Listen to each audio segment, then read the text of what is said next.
ప్రస్తుతం అంతా సోషల్ మీడియానే. ఏది చేయాలన్నా యూట్యూబ్ లో చూసి చేసేస్తున్నారు.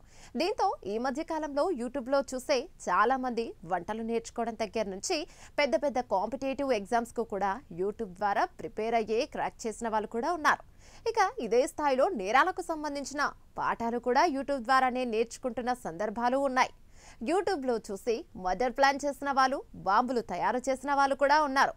ఇలా సోషల్ మీడియా మనిషి జీవితంపై చాలా ప్రభావాన్ని చూపిస్తుంది. ఈ మధ్య కొంతమంది సోషల్ మీడియా చూస్తూ ఆరోగ్య చిట్కాలు పాటిస్తూ సొంత వైద్యం చేసుకుంటున్నారు. అయితే అది వికటిస్తే మాత్రం భారీ మూల్యం తప్పడం లేదు. ఇక ఓ అడుగు ముందేసిన ఓ RMP doctor YouTube instructions follow అవుతూ మహిళకు ఆపరేషన్ చేశాడు. దీంతో ఆమె ప్రాణాలు గాల్లో కలిసిపోయాయి. స్థానికంగా ఈ ఘటన తీవ్ర కలకలాన్ని రేపగా ఆపరేషన్ చేసిన వ్యక్తితో పాటు అతనికి సహాయం చేసిన మరో వ్యక్తి కూడా పరారీలో ఉన్నారు.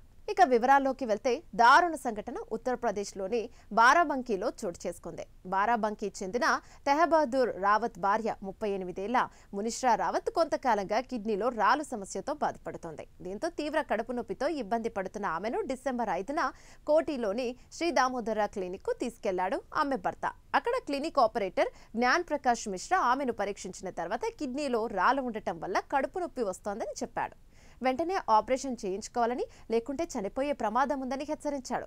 ఆపరేషన్ కోసం 25,000 ఖర్చు అవుతోందని, అందులో నుంచి ముందుగా 20,000 డిపాజిట్ చేయాల్సిందిగా మునిష్రా భర్తకు తెలిపాడు. అయితే డబ్బులు చెల్లించిన తెహబహదూర్ రావత్ తన భార్యకు ఆపరేషన్ చేయాల్సిందని కోరాడు. అయితే అప్పటికే మద్యం మత్తులో ఉన్న క్లినిక్ యాజమాని జ్ఞాన్ ప్రకాష్ మిశ్రా యూట్యూబ్ వీడియో చూస్తూ తన మేనల్లుడు వివేక్ కుమార్ మిశ్రాతో కలిసి ఆపరేషన్ ప్రారంభించాడని మృతురాలి భర్త తన ఫిర్యాదులో ఆరోపించారు.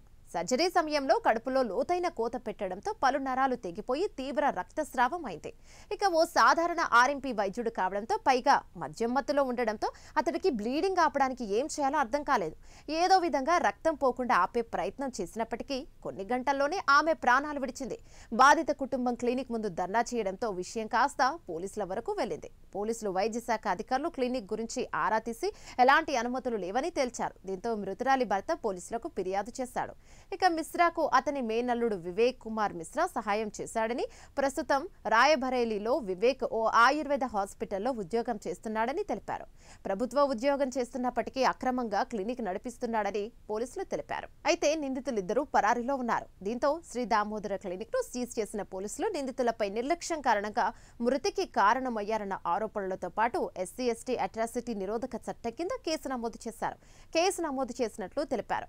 మరోవైపు నిందితుల కోసం పోలీసులు గాలిస్తున్నారు. అయితే అరకొర వైద్యం తెలిసిన ఆర్ఎంపీ వైద్యుల దగ్గరికి వెళ్లొద్దని ఆరోగ్య శాఖ నిపుణులు సూచిస్తున్నారు.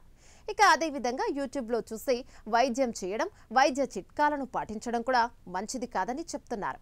కాగా ఈ మధ్య కాలంలో యూట్యూబ్తో పాటు చాట్ జీపీటీల సహాయంతో చాలా మంది సొంత వైద్యానికి దిగుతున్నారు. అది ఏమాత్రం సేఫ్ కాదని వైద్యులు హెచ్చరిస్తున్నారు.